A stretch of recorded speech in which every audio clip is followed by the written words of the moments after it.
back to the shop, and I guess my channel is now called Old Fat Guy Foibles, which is, who knows what that means. So this is the outline of the back side of this panel, which I'm going to test some Dimple dies on. It's 12 by 18 or 18 by 12, I guess. And I'm going to have the dimpling going down. And I guess I'm also going to have a bead going down. It's time to consider going over to this really cheesy little English wheel, which had I known better when I bought it, I just wouldn't have bought it. I would have spent some extra money and gotten something maybe from Harbor Freight, which would be a much better English wheel. But for this particular job, which is to stretch that beading pattern, pre-stretch it, I guess is the word, so that when I run it through the bead roller, it will not warp the panel out very much. That's the hope.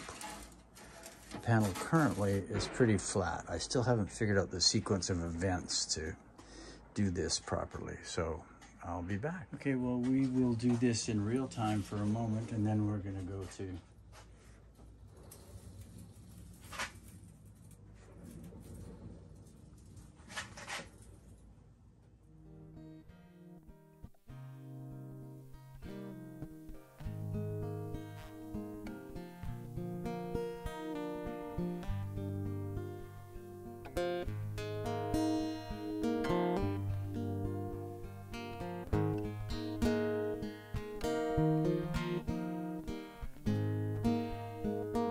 see the panel is now warped. Whether it's warped appropriately or not, I don't know. But it doesn't sit flat on the table anymore, which it did a few minutes ago. And what I'm hoping is that by having done that, well, this is the first time with the bead roller table and stand.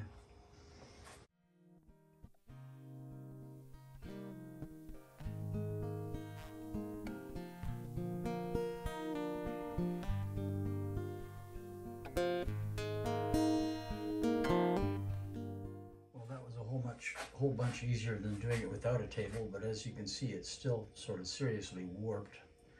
I'm going to go a little bit deeper and hope that that might solve it. It might not. It might make it worse, but I don't care. This is just experiment in any case.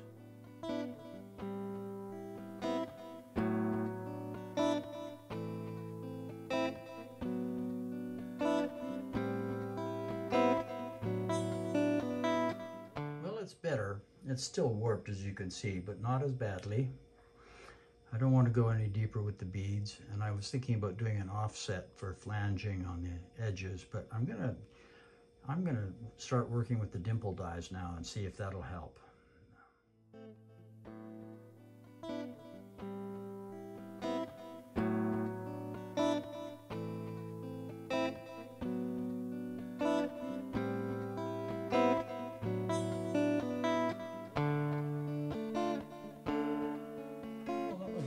Experience.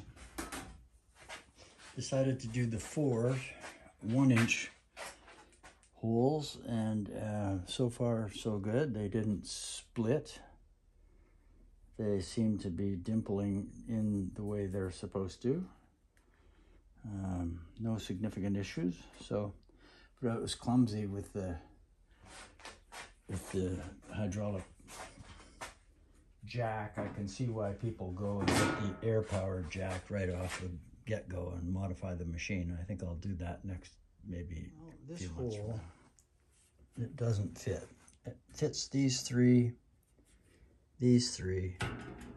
but it does not fit this one, which means that I've got to go get the sanding spindle sander out and do it, and I'm exhausted right now. So I think we're going to call it good for the day for right now. Thanks for coming by.